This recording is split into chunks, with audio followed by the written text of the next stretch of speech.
ουσία. Καθηκάστε αν θέλετε. Έχετε κάθε δικαίωμα να απαντήσετε, αλλά οφείλετε να σεβαστείτε τη δουλειά για την οποία σας πληρώνουν οι πολίτες. Συγγνώμη. Παρακαλώ και να απαντήσω. Ναι. Συνεχίστε. Συνεχίστε κύριε. Διότι έχετε κάθε δικαίωμα να θέλετε να στηρίξετε τον Νίκο Αναστασιάδη, δικαίωμα σας και σας το αναγνωρίζω. Εδώ όμως πληρώνεστε από τους πολίτες, από το δημόσιο, και όταν ασκείτε τα καθήκοντά σας ως Ραδιοφωνικό Ίδρυμα Κύπρου, οφείλετε να είστε αντικειμενικοί. Υπάρχει νόμος και αφού το θέλετε, θα δώσουμε στη δημοσιότητα και τα δευτεία σας να τα κρίνει ο λαός. Μάλιστα. Τα κρίνουν οι πολίτες. Κύριε Λιλίκα, θέλω να ανακαλέσετε αυτόν το οποίο έχετε πει. Είμαι 40 χρόνια εδώ πέρα και δεν ευρέθηκε οποιοδήποτε να μου πει ότι είμαι υπέρ του άλλου ενός ή το ΡΙΚ που εκπροσωπώ αυτή τη στιγμή ως διευθυντής. Με πληρώνει το ΡΙΚ, με πληρώνει ο πολίτης όπως λέτε εσείς και ανταποδίδω στον πολίτη αυτά τα οποία ζητεί με περηφάνεια και με αξιοπρέπεια. Δεν είμαστε εναντίον κανενός. Δεν είναι η πρώτη φορά που ακούω. Αν δεν πάει κάτι καλό σε εσάς, είμαστε πληρωμένοι. Αν δεν πάει κάτι άλλο, είμαστε πληρωμένοι. Μην με αναγκάσετε να αντιστρέψω τα πείρα και να πω ποιοι απειλούν με λεφτά είτε σταθμούς είτε άλλους για να προβάλλονται άλλους προς διαφορετικά. Μείνετε ως εδώ κύριε Λιλίκα. Να μείνετε ως εδώ σας παρακαλώ. Σας παρακαλώ μείνετε ως εδώ. Όμως αυτό το οποίο όπως εγώ. Να πείτε ποιοι έχουν λεφτά και εκμεταλλεύονται και ποιοι δίνουν λεφτά. Κοιτάξτε, δεν προβάλλουμε εμείς να έχουμε διαφημιστικά πακέτα για να απειλούμε τον τάδε σταθμό. Βάτε τόσα ή τόσα ή τόσα. Πείτε τι εννοείτε κύριε Καραπίδη. Εγώ είπα την κουβέντα μου. Είμαι καθαρός. Αλλά συμπεριφέρεστε ως εκπρόσωπος του Νίκου Αναστασιάδη στην εκπομπή. Αν δεν τον αντιλαμβάνεστε. Αυτή τη στιγμή λυπούμε που το λέτε αυτό. Θα ακούσετε τους ακροατές. Οι ακροατές μπορεί να πούν οτιδήποτε. Λυπούμε αυτό που λέτε. Μην υποτιμάτε την νοημοσύνη των ακροατών και των πολιτών. Κύριε Λιλίκα, δεν είναι πρώτη συζήτηση που έχω κάνει με πολλούς. Και έχω το τεκμήριο, όχι το δικό σας. Της κοινωνίας. Και λυπούμε αυτό που μου λέτε. Με λυπούμε αυτό το οποίο μου λέτε. Λοιπόν, ήρθαμε εδώ να συζητήσουμε και αν δεν. Όχι, πρέπει να απαντήσω ότι κάνετε το ΡΙΚ, ότι είναι μαγειρίων, μαγειρεύματα, ότι δημοσκοπήσεις, μία αντικειμενικότητα. Λυπούμε. Γνωρίζουν οι πολίτες κύριε Καρακίδη. Ασφαλώς. Αλλά να δώσουμε και στη δημοσιότητα για να ξεκαθαρίσει. Πάμε λοιπόν στους ακροατές. Ο πρώτος παρακαλώ πολίτης. Ναι παρακαλώ. Ο πρώτος ακροατής. Δώστε μας τις γραμμές παρακαλώ. Ναι παρακαλώ. Ναι παρακαλώ, σας ακούμε. Να σας συγχαρώ κύριε Καρεκλά για το πρόγραμμα σας, γιατί νομίζω είσαστε πολύ σωστός σε όλα. Έχω να κάνω μερικές ερωτήσεις στον κύριο Λιλίκα. Παρακαλώ κύριε. Πώς είναι ευθύνη έχει για την αποτυχία του Τάσου Παπαδόπουλου, καθώς και η ΕΔΕΚ. Διότι το 2008 ο κύριος Παπαδόπουλος έχασε, δεν πέρασε το δεύτερο γύρο, με συμβολή κάποιου. Πώς είναι ευθύνη έχει για την εκλογή του Δημήτρη Χριστόφια για αυτήν την μεγάλη αποτυχή διακυβέρνηση που είχαμε και γιατί στριμών το δικό για αυτές τις αποτυχίες. Έχω να του κάνω άλλη μια ερώτηση που μας την παρουσιάσε ο ίδιος το debate, ότι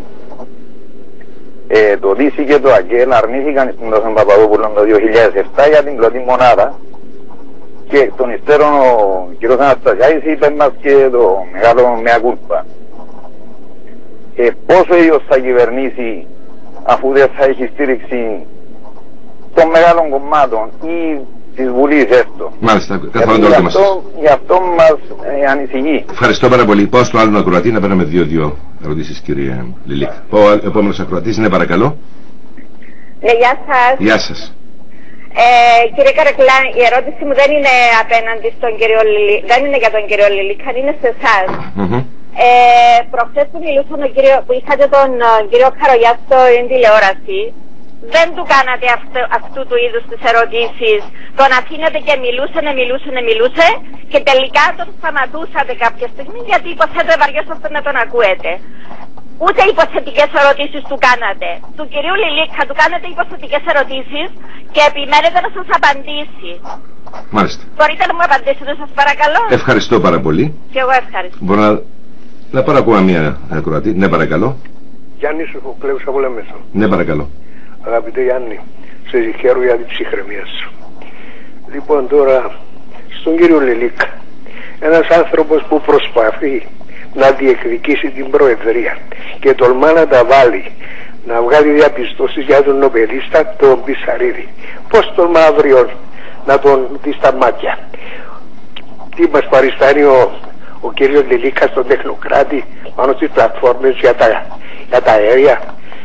Ο Μπισαρίδης βγάζει ένα σχέδιο σε 5 δευτερόλεπτα από ο κύριος Λελίκας, ούτε σε ένα χρόνο δεν θα το βγάζει. Λοιπόν, πάω στο παρακάτω. Τι σχέσεις όταν ήταν υπουργός εξωτερικών είχε με τη Σκανδιναβία? Προσπάθησε να αναπτύξει σχέσεις με τη Σκανδιναβία? Παρατήσατε τη Σκανδιναβία. Γι' αυτό σήμερα υποφέρουμε. Πρέπει με αυτές τις χώρες να προσέχετε. Είσαστε ανάξιοι, κύριε Λελίκα. Ούτε από τον πρώτο κύριο, ούτε από τον δεύτερο θα βγείτε. Να σου πω τώρα το τελευταίο που έχω να πω. Το χαρτί που στέλνει από την Ευρώπη στην Κεντρική Τράπεζα και ψάχνετε τώρα, το έχετε κρυμμένο, θέλετε να το συγκαλύψετε. Αυτό μίλα ξεκάθαρα. Έπρεπε να ειδοποιηθούν οι αντιπολίτευση πρώτα απ' όλα. Να ξέρουμε τι γίνεται. Όχι να το κρατείτε, να το χάψετε γι' αυτό. Ευχαριστώ. Ευχαριστώ. Θέλω να πω κάτι, κύριε Λιλίκα. Οι ακροατές μπορεί να υποβάλουν οποιαδήποτε ερώτηση. Όσο αυστηρή και να είναι, δεν θέλω να χρησιμοποιούν χαρακτηρισμούς όπως ο φίλος ακροατής προηγουμένως, είστε ανάξιος. Δεν αποδέχομαι και διαγράφω αυτή τη θέση. Κύριε Λιλίκα, απαντήστε και μετά θα δώσω σχόλιο για την ακροάτρια. Λοιπόν, ο πρώτος ακροατής ήταν για το πώς είναι ευθύνη φέρω, λέει, για την αποτυχία του Αίμνου Στάσου Παπαδόπουλου. Για την αποτυχία ευθύνονται όλοι και από την πρώτη μέρα είπα το δικό μου μερίδιο ευθύνης το αναλαμβάνω. Εάν όμως κάποιοι θέλουν να με πιστώσουν για την αποτυχία του Αίμνου Στάσου Παπαδόπουλου αποκλειστικά εμένα, τότε θα πρέπει να με πιστώσουν και για την νίκη του 2003 του Αίμνου Στάσου Παπαδόπουλου αποκλειστικά εμένα, γιατί τότε είχα πραγματικά την ευθύνη για το επιτελείο του Αίμνου Στάσου Παπαδόπουλου. Όπως λένε οι Κινέζοι, η αποτυχία είναι ορφανή ενώ η επιτυχία έχει 1000 πατεράδες. Λοιπόν, εγώ δεν είμαι από αυτούς που κρύβομαι να αναλάβω τις ευθύνες μου, αλλά όπως δεν διεκδικώ το μονοπόλιο ή τη δόξα για μια επιτυχία, δεν μπορεί να μου απονέμεται και για μια αποτυχία ότι φέρω την αποκλειστική ευθύνη. Εξάλλου, το ποιοι δεν εργάστηκαν και ποιοι υποφελήθηκαν από τη ρήτρα του Τάσου Παπαδόπουλου στη συνέχεια, το ξέρει ο λαός ποιοι ήταν αυτοί που είχαν ωφέλη από την ρήτρα του Τάσου Παπαδόπουλου και ποιοι ήταν στην αντιπολίτευση και τον υπερασπίζονται μέχρι σήμερα. Δεύτερο ερώτημα που έβαλε. Ευθύνη για εκλογή για την νίκη, για την νίκη του Δημήτρη Χριστόφια. Νομίζω ότι το ίδιο το δίκο διεκδικούσε την νίκη με εκείνο το περίφημο σύνθημα, θυμάστε, τη δεύτερη Κυριακή, αυτή η νίκη μας ανήκει, έλεγε η ηγεσία του Δημοκρατικού Κόμματος. Κατά συνέπεια, δεν είναι δύσκολο στον ακροατή να δει που ανήκει αυτή η νίκη και ποιοι ευθύνονται, για να μην υπενθυμίσω τις υπερβάσεις, την πολιτική των υπερβάσεων του Νίκου Αναστασιάδη, που ενώ είχε υποψήφιο ο Δημοκρατικός Συναγερμός του Γιαννάκη Κασουλίδη, μιλούσε για υπερβάσεις και σε συνέντευξη του μάλιστα λίγες μέρες πριν, νομίζω στο ραδιοφωνικό ίδρυμα Κύπρου, μάλιστα, στην τηλεόραση σας, πριν τις εκλογές, είπε ότι δεν θα είχε δισταγμό να στηρίξει Δημήτρη Χριστόφια. Για τη στήριξη της Βουλής, θέλω να υπενθυμίσω στον ακροατή ότι για το πώς θα κυβερνήσω αν δεν έχω την πλειοψηφία της Βουλή. Όντως εκείνο που είχα δώσει το παράδειγμα το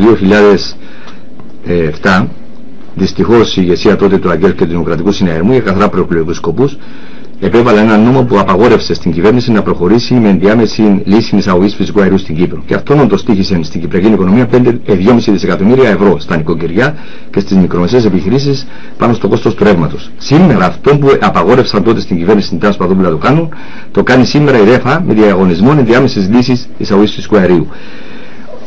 Εάν κοιτάξει ο ακροατής μας την έκθεση την ετήσια που εκδίδει η Βουλή, θα δει ότι το 90% των νομοσχεδίων στη Βουλή ψηφίζονται με ομοφωνία.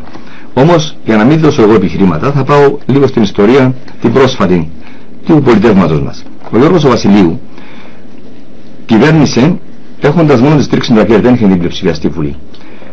Αφήνω κατά μέρος το Κυπριακό να το βγάλουμε από την εξίσωση, γιατί κάποια διαφωνούν θα συμφωνούν με τον Γιώργο Βασιλείου. Όλοι ομολογούν όμως ότι στην εσωτερική διακυβέρνηση και στην οικονομία είχε πετυχημένη πολιτική. Και όμως δεν είχε πλειοψηφία στη Βουλή. Ο Γιώργος Κληρίδης, ο Δημοκρατικός Συναγερμός, κυβέρνησε με τα 8 από τα 10 χρόνια που κυβέρνησε είχε απόλυτη πλειοψηφία στη Βουλή. Και όμως απέτυχε στην οικονομία, παρέδωσε έναν έλλειμμα, όπως είπα πριν, της τάξης του 6% και ένα δημόσιο χρέος πάνω από 72%. Η σημερινή κυβέρνηση, Δημήτρη Χριστόφια, στα 4 από τα 5 χρόνια είχε πλειοψηφία στη Βουλή. Και παρόλα αυτά είδαμε τα αποτελέσματα της οικονομικής πολιτικής.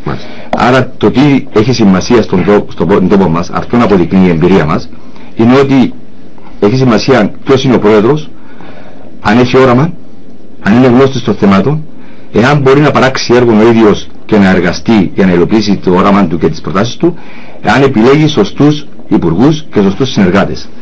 Τώρα, όσον αφορά τον δεύτερο ακροατή, για να μην πω ότι βεβαίως τώρα είμαστε όλα τα κόμματα πλην του ΑΚΕΣ είναι σαν αντιπολίτευση με τον κ. Χριστόφια και παρόλα αυτά τα τελευταία νομοσχέδια πέρασαν σχεδόν όλα με ομοφωνία. Ο κ. Σοβοκλέους νομίζω με σύγχυζε με κάποιους άλλους. Ναι, είχα εκφράσει το σεβασμό μου προς τον κ. Μπισσαρίδη στην ερώτηση τη συγκεκριμένη, αλλά είπα ότι αυτό δεν σημαίνει ότι πρέπει να συμφωνώ και με τις απόψεις του κ. Μπισσαρίδη. Εγώ δεν θεωρώ κανέναν ότι είναι αλάθαστος, οπότε δεν θεωρώ και τον εαυτό μου ότι είναι αλάθαστος. Ο κ. Μπισσαρίδης είναι εξειδικευμένος επιστήμονας σε ένα συγκεκριμένο τομέα. Δεν μπορώ να συμφωνήσω με τη σύνταξη στα 70, δεν μπορώ να συμφωνήσω με την ιδιωτικοποίηση των κρατικών οργανισμών, δεν μπορώ να συμφωνήσω με την κατάργηση του 13ου μισθού ή την ΆΤΑ, επειδή τα είπε ο κ. Μπισσαρίδης. Έχει απόλυτο δικαίωμα ο κ. Μπισσαρίδης να πει τις απόψεις του και να τις τεκμηριώσει. Ως κυβέρνηση οφείλουμε, και εγώ θα έλεγα αυτό που κάναμε χθες με το Διεπιστημονικό Συμβούλιο με 50 επιστήμονες διαφόρων κλάδων, πρέπει να μάθουμε να αξιοποιούμε τους επιστήμονες, να ακούμε τις απόψεις τους και τις εισηγήσεις τους, να μας βοηθούν στη διαμόρφωση στρατηγικής. Δεν σημαίνει όμως ότι που είναι οι επιστήμονες πρέπει ότι είναι και σωστό. Είπε στη συνέχεια για τις σχέσεις με τις σκανδιναβικές χώρες. Θέλω να υπενθυμίσω στον ακροατή ότι όχι μόνο είχα αναπτύξει σχέσεις με τις σκανδιναβικές χώρες, χρησιμοποιήσαμε νορβηγική εταιρεία με διακρατική συμφωνία που κάναμε με την Νορβηγία για να μας κάνει τις έρευνες μας για το φυσικό αέριο. Είναι η ίδια εταιρεία που συνεχίζει μέχρι σήμερα τις έρευνες. Για το τρίτο το ερώτημα, πραγματικά νομίζω με έχει ησυχήσει με κάποιους άλλους. Μιλάει για το χαρτί που πήρε, λέει, η Κεντρική Τράπεζα και γιατί να το κρύψω. Πρώτα δεν εργάζομαι στην Κεντρική Τράπεζα. Δεύτερον, δεν είμαι στην κυβέρνηση.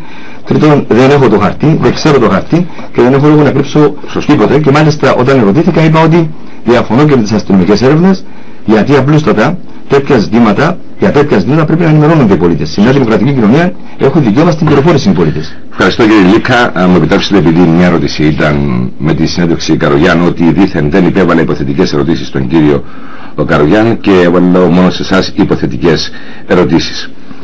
Άλλη είναι η φύη που έχει έναν υποψήφιο απέναντί σου και άλλη είναι η υφή της συνέντευξης όταν έχεις έναν πολιτικό αρχηγό που είμαι σίγουρος ότι η ακροάτρια έχει δει αυτή τη συνέντευξη και θα αντελήφθηκε αν ήμουνα αυστηρός σε εισαγωγικά, όπως αυστηρός σε εισαγωγικά ήμουνα και σήμερα με τον κύριο Γιώργο Λιλίκα, όπως και με όλους που θα είμαι. Υποθετικές ερωτήσεις στον κύριο Λιλίκα μόνο μία υπευλήθη. Εάν και εφόσον δεν θα είναι στον δεύτερο γύρο. Και επαναλαμβάνω τη θέση μου ότι υποθετική επίσης είναι και ερώτηση ότι θα είναι και ο κύριος Λιλίκας στο δεύτερο γύρο. Αυτό θα φανεί μόλις κλείσουν οι κάλπες και καταμετρηθούν οι ψήφοι. Επομένως δεν είναι με οποιονδήποτε άλλη σκοπιμότητα που τίθενται τέτοιες ερωτήσεις. Άλλωστε είναι πρακτική να τίθενται και υποθετικές ερωτήσεις στο πλαίσιο κάποιων απαντήσεων που δεχόμαστε. Ευχαριστώ πάρα πολύ. Πάμε λοιπόν στους άλλους ακροατές. Ναι, παρακαλώ. Ο επόμενος. Αλλο. Ναι, παρακαλώ. Εγώ μιλώ. Ναι.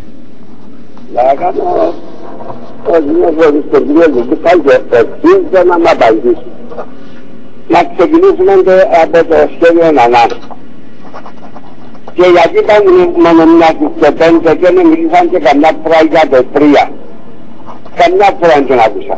Όμως, κι αν δεν μπορούμε να πω, το σχέδιο ΑΝΑ ξέρουμε τι το χρηματοδοτήσαν τα εκατομμύρια και τι τα φάση. Ξέρουμε, εφολάζαν το μέρα νύχτα. Το όχι δεν θα αφήσε που δεν είχαν 6 μήνες. Δεν ξέρω πως αρτηρίζει, αλλά τον τεχνηρούνται να ξέρει και αν είναι εύκολο να πει πόσα εκατομμύρια αρτηρίζαν και τι αφήσες και ποιος έδωσαν τα εκατομμύρια. Για να το γνωμονούμε, ο αρχικτός σας λέει ότι είναι η βασιλωτική που προσπάθησαν. Λοιπόν, το άλλο, με τον κύριο Μογράφο τον Κληρίδη, έφυγε έκατσαν να μετρήσουν τα έργα, έκαμε ο καθένας, τη κτίρια, κτίσατη, την αμπογίνικες, έτσι καλά κανάλι το βασισμό, μόνο ότι είχε μέλημα. Κύρα που εδώ κάμε και κτίσαμε και κάμαμε και το κάνει νίκια, η κυβερνήση δεν τα θεωρούμε, αφού είναι οικονομολόγηση. Το άλλο, κάθε μέρα πειρατεύουν πάσνα στασιά. Και εφόσον ο πρώτος εξεγόρισε τον Αναστασιάδη, έριξε με το δεύτερο. Γιατί να μην βαγγένει ο Λιλίκας με τον Μαλάν να πιάει ψήφους ένας που τον άλλον και στο τέλος συμφωνούν και εναντίον του Αναστάσια. Εγώ πιστεύω ότι είναι συντεχνία. Πίσω από το ΑΚΕ είναι και οι δύο οι τούτοι. Για να όποιος ισχύει. Διότι δεν είναι άλλα καμούν πόλεμο. Θέλω καμούν πόλεμο για μέ, για να φτιάξει ψήφους. Κατάλαβες. Ευχαριστώ κύριε. Εδώ Αναστασιάδης κατηγορούν τον πιάνει πάνω και αφορούν τις δημοσκοπήσεις και ενταφώς οι δημοσκοπήσεις και... Ευχαριστώ πάρα πολύ κύριε. Πάμε στον άλλον ακροατή. Ναι παρακαλώ. Ναι, γεια σας. Γεια σας. Μιχάλης Τουργούρης λέγομαι, πρώην στέλεχος του Νέου Οριζόντων και πρώην στέλεχος του Ευρωπαϊκού Κόμματος. Κύριε Καρεκλά, αναφέρετε τους νέους ορίζοντες, ότι υποστηρίζουν αυτή τη στιγμή τον Γιώργο Λιλίκα. Όχι, το Ευρωπαϊκό έχει δικαστεί. Συγγνώμη, φέρετε τους νέους ορίζοντες. Εγώ σταματήσαμε τους νέους ορίζοντες, ιδρύσαμε το Ευρωπαϊκό Κόμμα. Ψηφίζω στο Ευρωπαϊκό Κόμμα στελέχη τα οποία ήρθαν από το συναγερμό, σχεδόν όλες τις ψηφοφορίες για το συναγερμό, δουλεύουν για το Ευρωπαϊκό Κόμμα. Κύριε, αν έχω πει αυτόν, απολογούμε, εννοούσα το Ευρωπαϊκό, δεν είναι αυτό που εννοώ. Ναι, αλλά πιστεύω δεν το εννοούσατε. Το φαίνεται τους νέους ορίζοντες, διότι... Όχι, σε παρακαλώ, δεν μπαίνω στις σκέψεις σας. Λέω από τώρα για να ξέρετε ότι είναι εν τη ρήμη του λόγου, έχω πει νέους ορίζοντες. Σας λέω από τώρα ότι δεν είναι αυτό που εννοώ, είναι Ευρωκό το οποίο διχάστηκε και αυτό έχει πάει. Λάθος. Σας λέω ότι εν τη ρήμη του λόγου είχα πει αυτό το πράγμα και το λέω δημόσια τώρα ότι εν τη ρήμη του λόγου αντί να πω Ευρωκό είπα νέους ορίζοντες και απολογούμε. Εντάξει, ευχαριστώ πολύ. Να είστε καλά. Πάω στον άλλον ακροάτη. Ναι παρακαλώ. Ναι, σας χαιρετώ. Σας χαιρετούμε. Κύριε Καρεκλά, πρώτα να εκφράσω τις ευχαριστίες μου για την υπομονή που έχετε και για την ευθυκρισία και για την εγκυρότητα των ερωτήσεών σας. Εγώ εκείνο που θέλω να ρωτήσω τον κύριο Γιώργο Λιλίκα, όλοι αυτοί οι οπαδοί του που καθημερινώς στέλνουν μηνύματα μέσω Facebook από τα επιτελεία του με υβρισίες, έσχιστες υβρισίες εναντίον του Νίκου Αναστασιάδη, παραποιούν βίντεο και βάζουν τη φωνή του Νίκου Αναστασιάδη. Ο κύριος με την ευθυκρηξία που το διακρίνει τον κύριο Γιώργο Λιλίκα και κοινά αγωγές σε όποιον να είναι. Εγώ θέλω να ρωτήσω τον κύριο Λιλίκα, επειδή τυχάνε να με από την Παναγιά και έφερνε μου που ήταν μικρός την κάθε Κυριακή είναι διά μου τη χαραυγή. Να μαλλώσεις τώρα κύριε Λιλίκα με το ΑΚΕΛ. Το 2004 κύριε Λιλίκα που ψήφισες όχι, η Παναγιά 85% ψήφισε ναι, πού ήσουν να τους κομμαντάρεις. 85% τα αποτελέσματα έντιαμε, 85% της κάλπης της Παναγιάς ψήφισε ναι. Έφερνε να στη χαλακή, δεν αλλάξει ο χαμογιός. Όλα χρώματα θα αλλάξει κύριε Λιλίκα. Και δεν φοβούμαστε τις χαλακές που κοινάς του καθενού. Και όσον αφορά τις δημοσκοπήσεις που κατηγορά στο ΡΙΚ, την απάντηση σας την έδωσε ο κύριος Καρεκλάς. Τη δημοσκόπηση που φαίνεται τον Τάσον Παπαδόπουλο πρώτο, τις προεδρικές εποχές που ήρθε τρίτος, πέστε μας στο γραφείο την έκαμε κύριε Λιλίκα και πόσα εκατομμύρια πήρε εκείνη η εταιρεία για εκείνη τη δημοσκόπηση που τον έβγαζε πρώτον. Ευχαριστούμε. Ευχαριστώ κύριε Λιλίκα, δώστε απαντήσεις.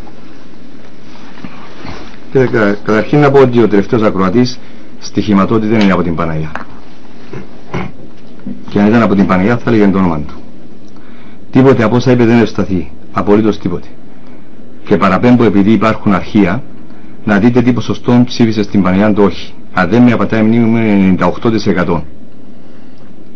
Η πιο ψηλό ποσοστό, δεν το ξέρω εγώ το ξέρω. 98%. Νομίζω 2 ψήφοι μόνο ήταν υπέρ του ναι. Κατά συνέπεια αυτό αποδεικνύει ότι όσα λέει και περί χαραυγής και ιστορίες είναι τα παραμύθια τα οποία κάποιοι κρυβόμενοι πίσω από ανωνυμία θέλουν να εσπείρουν. Εγώ δεν έχω οπαδούς όπως είναι ο ίδιος, διότι εκφραζόταν ως οπαδός. Εγώ συνεργάζομαι με πολίτες που έχουν ελεύθερη σκέψη και ελεύθερο πνεύμα και που θέτουν πάνω από το κόμμα την πατρίδα. Κοινό αγωγές λέει σε όποιο διαφωνεί μαζί μου. Κίνησα 4 αγωγές μέχρι σήμερα 5 Και μια ντορίκ που να κάνετε. Οι αγωγές που κίνησαν είναι σε όσους με αποκάλεσαν κλέφτη ή υπονόησαν ότι έκανα κατάχρηση οποιαδήποτε θέση. Και κέρδισα και τις 5 αγωγές. Και αρκέστηκα στην απολογία ενώπιον του δικαστηρίου χωρίς να πάρω χρήματα. Κατά συνέπεια έχω υποχρέωση να υπερασπίζω με την αξιοπρέπεια μου, όπως ο κάθε πολίτης, και όπως εγώ δεν κατηγορώ κανέναν ανθυποψήφιο μου ή κανέναν πολιτικό ούτε ως κλέφτη ούτε ως απατεώναν, αλλά παραθέτω επιχειρήματα για τις πολιτικές του και παραμένω στα πολιτικά ζητήματα, όπως σέβομαι εγώ τους άλλους, το ίδιο απαιτώ να σέβονται και τη δική μου αξιοπρέπεια. Για τις δημοσκοπήσεις του Στράτου Παπαδόπουλου, δεν ξέρω αν έχω το δικαίωμα να πω το όνομα, είναι η εταιρεία από τη Λεμεσόν που έκανε τις δημοσκοπήσεις. Όχι, δεν έχει το δικαίωμα, διότι θα έχω πρόβλημα ποιος θα θυμώσει το όνομα. Τις δημοσκοπήσεις, εν πάση περιπτώσει, η εταιρεία τότε ήταν με το όνομα της που υπόγραφε τις δημοσκοπήσεις από τη Λεμεσόν. Όσον αφορά τον πρώτον ακροατή, μας είπαν ποιοι χρηματοδότησαν το όχι και το ναι. Και μας είπαν ότι το ναι το χρηματοδότησαν οι ξένοι, λέει, και ξέρουμε ποιοι τα πήραν. Το όχι, να το διαβιώσω, δεν το χρηματοδότησε κανένας ξένος, το χρηματοδότησαν οι πολίτες και δεν στήχησαν, από ό,τι ξέρω, καμία καμπάνια εκατομμύρια. Λέει, κατηγορούμε τον κύριο Αναστασιάδη, ενώ συμφωνούμε εγώ και ο κύριος Μελάς, λέει, αντίον του κύριου Αναστασιάδη. Νομίζω ότι αν κάποιος δέχεται πειράκια από τα δύο επιτελεία, είμαι εγώ. Μάλιστα σε κάποιες συγκεκριμένες περιόδους τα πειρά είχαν και την ίδια φρασιολογία και την ίδια επιχειρηματολογία. Όπου συμφωνώ και δεν έχω διστάσει κάποιες προτάσεις του κ. Αναστασιάδη να τις χαιρετήσω ή και της κυβέρνησης κάποιες πράξεις, όπως για παράδειγμα όταν έκανε τη συμφωνία, υπέγραψε συμφωνία με την αποκλειστική οικονομική ζώνη με το Ισραήλ, τη χαιρέτησα. Δεν έχω κανένα πρόβλημα εκεί που συμφωνώ με κάποιον να εκφράζω τη συμφωνία μου. Εκεί που διαφωνώ, διατηρώ την ελευθερία μου να την εκφράσω και να ασκήσω και την κριτική μου και να είμαι όσον επικριτικός θέλω να είμαι, με επιχειρήματα. Κατά συνέπεια, εγώ απευθύνομαι σε όλους τους πολίτες, και του Δημοκρατικού Συνεργού και του ΑΚΕΛ και του ΔΙΚΟ και του Ευρωκό και των οικολόγων και της ΕΔΕΚ και στους ανένταχτους πολίτες, χωρίς καμιά διάκριση. Δεν βλέπω τους πολίτες ούτε ως κοτσανιασμένους στο Α ή στο Β κόμμα, αλλά ούτε και ως άβουλα πρόσωπα. Αντίθετα, τους βλέπω ως ανθρώπους με ελεύθερη σκέψη και κριτική σκέψη, με ελεύθερο πνεύμα, και τους καλώ να μας κρίνουν από τις προτάσεις, από τα επιχειρήματα και από την όλη μας στάση στις κρίσιμες στιγμές της Κύπρου. Μάλιστα. Πάω, έφυγε κάποια σημεία, αλλά δεν θέλω να τα πω. Ότι Facebook, απαντήσετε φυσικά ότι οι υπηρεσίες εναντίον κτλ. Φεύγουν από τα επιτελεία σας, από ανθρώπους δικούς σας κτλ. Δεν χρησιμοποιώ Facebook. Έχω δει κατά καιρούς το Facebook, ενώ έχει διευρύνει γενικά το διαδίκτυο τις δυνατότητες επικοινωνίας, η ανωνυμία επιτρέπει καταχρήσεις. Και είναι αυτό που διαπιστώνουμε. Σε καμία περίπτωση δεν συμφωνώ με το να θίγεται η προσωπικότητα του οποιοδήποτε ή με το να αφήνονται υπονοούμενα που να πλήττουν την αξιοπρέπεια του οποιοδήποτε. Αντίθετα, από την πρώτη στιγμή και επιμένω μέχρι σήμερα, διεκδικώ να αναμετρηθούμε με επιχειρήματα και με προτάσεις. Και θα συνεχίσω σε αυτό το επίπεδο. Δεν έχω χτυπήσει ποτέ στα 23 χρόνια που είμαι στην πολιτική ζωή κανέναν κάτω από τη μέση. Να υπενθυμίσω από αυτήν την εκπομπή του ΡΙΚ, όταν κατηγορείται ο Νίκος Αναστασιάδης για την υπόθεση του αδερφού του, είχα δηλώσει από το ραδιοφωνικό έντυπο της Κύπρου ότι δεν αποδέχομαι να επιρρύπτονται ευθύνες σε έναν πολιτικό πρόσωπο για πράξεις του αδερφού του ή μέλων της οικογένειας του, εκτός και να αποδειχτεί από οποιοδήποτε ότι είχε ο ίδιος εμπλοκή ή συγκάλυψη. Δεν είμαι από τους ανθρώπους που έμαθα να χτυπώ κάτω από τη μέση, ούτε να ρίχνω λάσπη. Αντίθετα, ήμουν θύμα λάσπης και είμαι θύμα λάσπης, φρόνων λάσπης. Πάμε στους άλλους ακροατές. Ναι, παρακαλώ. Ναι, ο επόμενος ακροατής. Ναι, παρακαλώ. Ναι, παρακαλώ. Γεωργία Πασκού, είμαι κομματικό μέλος του ΑΚΕΛ Αριστερά.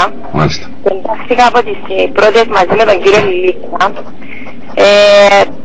Θέλω να θέσω το ερώτημα γιατί δεν έχω δει στην ηγεσία του κόμματος μου, του ΑΚΕΛ, να θέτει τα πειρά του προς την ηγεσία του Δημοκρατικού Συναγερμού και αντίστοιχα και οι δύο, αντιθέτως και οι δύο θέτουν τα πειρά στο δικό μας επιτελείο. Το δικό σας επιτελείο, ποιο είναι δηλαδή, του κυρίου Λιλίκα? Του κυρίου Λιλίκα, ναι.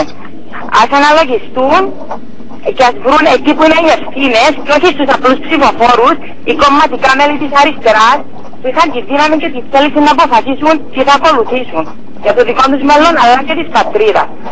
Να πω ακόμα κάτι για το Facebook. Εμένα προσωπικά με έχουν στείλει στο κινητό μου. Είναι ψηφοφόρος του Δημοκρατικού Συναγερμού και έχω και το όνομα. Ότι την Κυριακή 17 του Φεβράρι το σκηνή του κρεμασμένου είναι έτοιμο για να μας κυκλώσει και να μας κρεμάσει.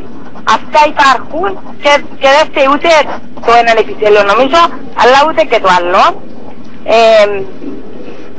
Το μόνο που θέλω να πω είναι ότι πλέον ο κόσμος έχει τη δική του γνώμη, τη δική του θέληση και αποφασίζει ο ίδιος πέραν από κάθε κομματική παράταξη.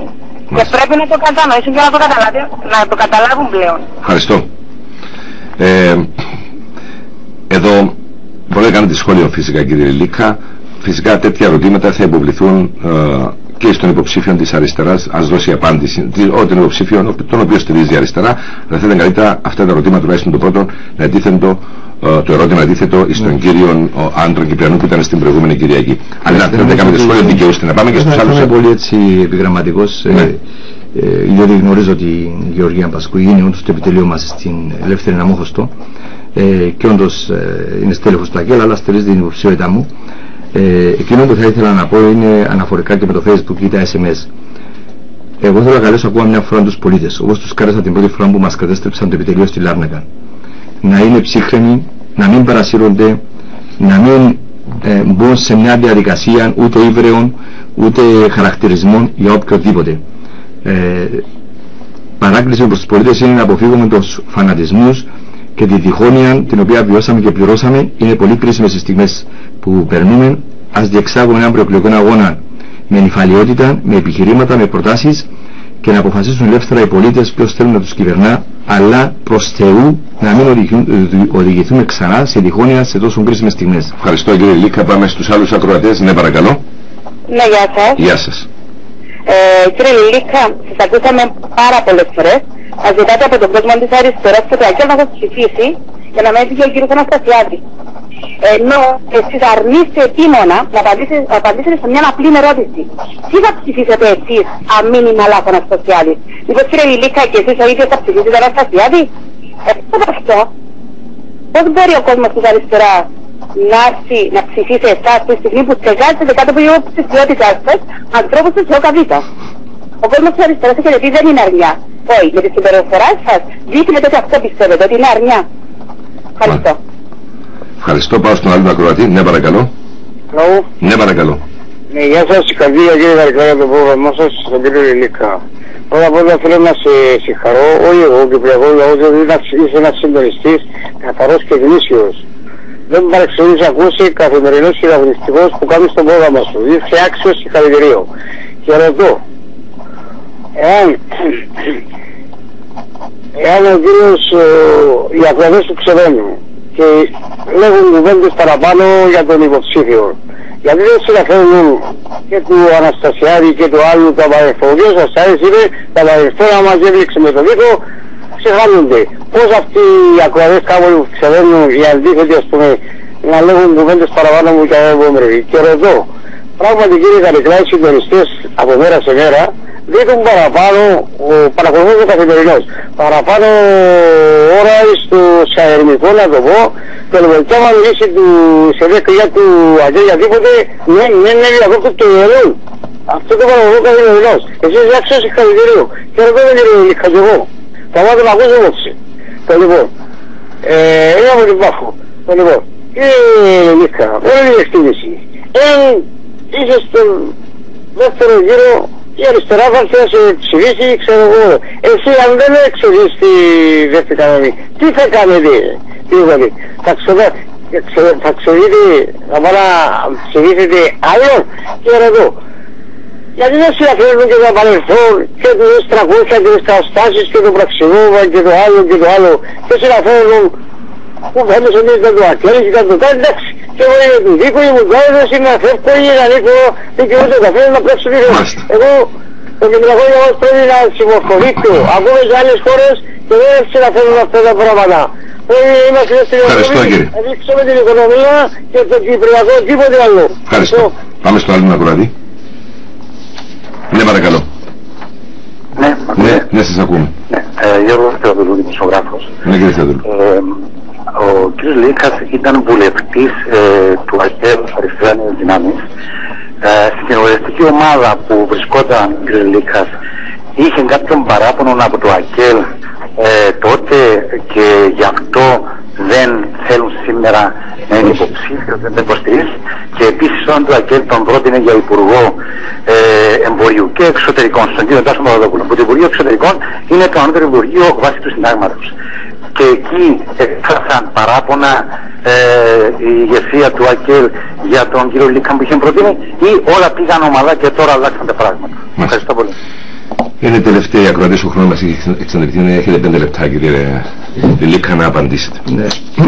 Νομίζω ο δεύτερος ακροατής υπέβαλε το ερώτημα τι θα κάνω αν δεν περάσω στο δεύτερο γύρο, που είναι το ίδιο ερώτημα που υπέβαλε η πρώτη ακροατρία. Καταρχήν να πω ότι να εκφράσω ξανά την βεβαιότητα ότι θα είμαστε στο δεύτερο γύρο. Αλλά επειδή ρωτούν, εάν, ρωτάει η ακροάτρια, εάν εγώ θα ψηφίσω Νίκο Αναστασιάδη, η απάντηση μου είναι πολύ απλή. Εάν ήθελα να εκλεγεί ο Νίκος Αναστασιάδης, δεν θα ήμουν υποψήφιος. Και αν δεν ήμουν υποψήφιος σήμερα, ο Νίκος Αναστασιάδης θα εκλεγόταν από τον πρώτο γύρο με ποσοστά πάνω από 70% και θα εκλεγόταν ως εθνάρχης. Κατά συνέπεια, εάν αυτή τη στιγμή υπάρχει αναχέτηση της προοπτικής εκλογής του Νίκου Αναστασιάδη, είναι γιατί είμαι υποψήφιος, και αυτό αποδεικνύει και τις πράξεις και τα έργα μου, και αυτό αποδεικνύει και το τι στόχους έχω θέσει σε αυτές τις εκλογές. Η ακροάτρια είπε ότι στο πώς θα ψηφίζω εγώ στο ΑΚΕΛ, λέει, στο επιτελείο μου έχω ανθρώπους σε ΟΚΑΒΙΤΑ. Κοιτάξτε, πραγματικά ένας προηγούμενος ακροατής είπε ότι είμαι υποψήφιος στο ΑΚΕΛ, και εγώ και ο κύριος Μαλάλη είναι και δύο υποψήφιοι του ΑΚΕΛ. Η ακροάτρια του ΑΚΕΛ λέει ότι είμαι υποψήφιος της ΟΚΑΒΙΤΑ περίπου. Ο κύριος Άντρος Κυπριανού είχε κάνει μια δήλωση ότι στο επιτελείο μου στελεχώνεται από χρυσαυγίτες και οκαβιτατζίδες. Όταν τον προκάλεσαν να πει ονόματα, μας έδωσαν ονόματα και ανακάλεσαν στη συνέχεια, διότι το ένα όνομα που έδωσαν, άστε που κανένας δεν ήταν, αλλά το ένα όνομα που έδωσαν είναι εγγονός στελέχους του ΑΚΕΛ, τον οποίο το ΑΚΕΛ είχε τιμήσει ως βετεράνο πριν από 3-4 μήνες. Ας ξεπεράσουμε αυτές τις νοοτροπίες που διχάζουν. Οι πολίτες έχουν σοβαρά προβλήματα σήμερα, τους ενδιαφέρει πώς θα ξεφύγουμε από την ανεργία, δεν τους ενδιαφέρουν αυτά τα συστήματα του παρελθόντος.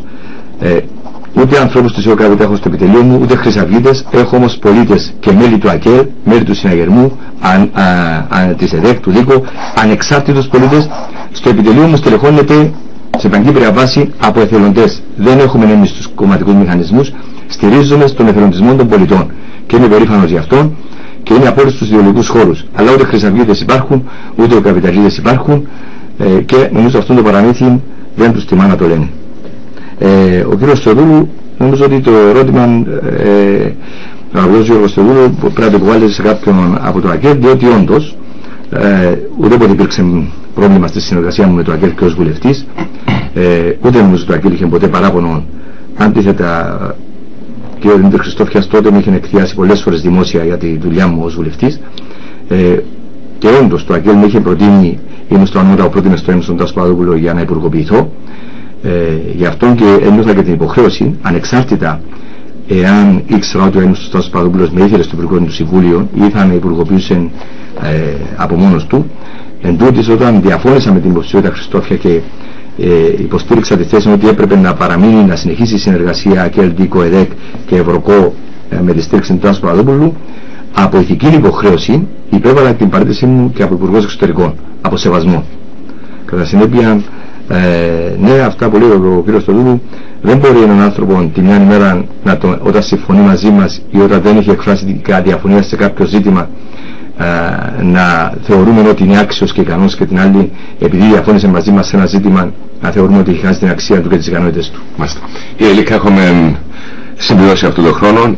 Σας δίνω 2 λεπτά να κλείσετε αυτή την συνομιλία που είχαμε σήμερα μαζί. Θέλω να πω στους πολίτες που μας ακούν ότι σε αυτές τις εκλογές δεν αναμετρούνται τα κόμματα, δεν θα μετρηθούν τα εκλογικά ποσοστά των κομμάτων, αυτά θα αναμετρηθούν στις βουλευτικές εκλογές. Από το αποτέλεσμα αυτών των προεδρικών εκλογών θα κριθεί το μέλλον της πατρίδας μας και στη διαχείριση του Κυπριακού, δηλαδή για το κατά πόσο θα επανέλθει πίσω ένα σχέδιο λύσης όπως είναι το σχέδιο ΑΝΑΝ, θα ανατρέψουμε την απόφαση μας στο δημοψήφισμα ή θα την επικυρώσουμε.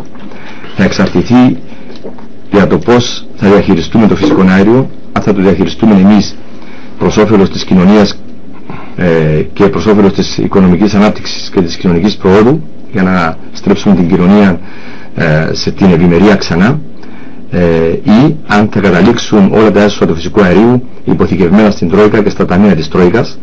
Από αυτές λοιπόν τις εκλογές κρίνεται το μέλλον όχι το δικό μας, αλλά και το μελλοντικό γενιό.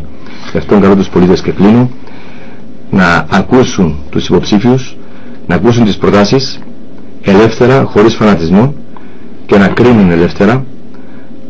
Τους καλώ να μας κρίνουν όχι μόνο από τα λόγια, αλλά και από τις πράξεις μας για το πώς συμπεριφερθήκαμε και πώς σταθήκαμε ο καθένας από τους υποψήφιους απέναντι στον λαό, απέναντι στην ιστορία, σε κρίσιμες ώρες, όταν κρινόταν το μέλλον της πατρίδας μας και το μέλλον και η τύχη της Κυπριακής Δημοκρατίας. Κύριε Λίκα, σας ευχαριστώ πάρα πολύ για αυτή την συνομιλία και την παρουσία σας εδώ στο στούντιο στην ώρα των υποψηφίων για την Προεδρία. Θέλω πρωτού κλείσουμε και εσάς να διαβεβαιώσω και τους άλλους υποψήφιους, αλλά και τον κόσμο που μας ακούει και μας παρακολουθεί τηλεοπτικώς, ότι το ΡΙΚ πραγματικά, αντικειμενικά και υπεύθυνα θα συνεχίσουμε αυτή την πορεία όπως επιτάσσουν και οι νόμοι, αλλά και οι κώδικες και η πολιτική την οποία υιοθετήσαμε και συμφωνήσαν όλοι μαζί μας. Δεν έχουμε ούτε το δικαίωμα να παρεκκλίνουμε από αυτή την πορεία, και ούτε συμφέρον ούτε προσωπικών, ούτε ως ομάδες, ούτε και ως ΡΙΚ να ακολουθούμε οποιαδήποτε στρατηγική διαφορετική από αυτή την οποία έχω περιγράψει τώρα. Άλλωστε αυτό μας κρατά ψηλά και έχουμε την αξιοπιστία, κερδίζουμε την αξιοπιστία και την εμπιστοσύνη του κοινού. Έχετε πει ας ξεπεράσουμε αυτές τις νοοτροπίες του παρελθόντος. Το ίδιο φράση χρησιμοποιώ και εγώ όσον αφορά τη δουλειά μας. Ας ξεπεράσουμε αυτές τις νοοτροπίες του παρελθόντος και να μην χαρακτηρίζουμε ούτε ομάδες, ούτε άτομα, ούτε και υπηρεσίες ότι εξυπηρετούν τον Α ή τον Β. Ιδιαίτερα όσον αφορά τη δημόσια ραδιοτηλεόραση, που είναι από το ιστέρημα του Κύπριου πολίτη, δεν έχουμε δικαίωμα, μα κανένα δικαίωμα, να τίνουμε προς τη μια ή την άλλη κατάσταση. Οι ερωτήσεις μας θα είναι, αν θέλετε, καυτές ή αυστηρές, όπως θέλετε, και επαφίεται στον κάθε υποψήφιο να απαντήσει. Εμείς σας διαβεβαιούμε ότι, και εσάς και τους υπόλοιπους, ότι ό,τι έχει συμφωνηθεί αυτό εφαρμόζεται και αυτό καταγράφεται, άλλωστε και εσείς και οι υπόλοιποι το παρακολουθείτε. Ευχαριστώ πάρα πολύ, κύριε Λίκα. Αν είχαμε οποιαδήποτε ένταση σε αυτή την συνομιλία, είναι διότι ελέγχθηκαν κάποια πράγματα. Αν θέλετε έρθεν και έρθεν, δεν έχει σημασία. Για μένα αποτελεί παρελθόν. Προχωρούμε μπροστά πάνω στη γραμμή την οποία χαράζει το ΡΙΚ, χαράζει το Διοικητικό Συμβούλιο, η Γενική Διεύθυνση και οι νόμοι της πολιτείας. Ευχαριστώ πάρα πολύ. Ευχαριστώ για τον διάλογο και την ευκαιρία να επικοινωνήσουμε με τους ακροατές, και να διαβεβαιώσω ότι υπήρξα πάντοτε υποστηρικτής της κρατικής ραδιοτηλεόρασης, αλλά και πάντοτε σταθερός στη θέση μου για την ίση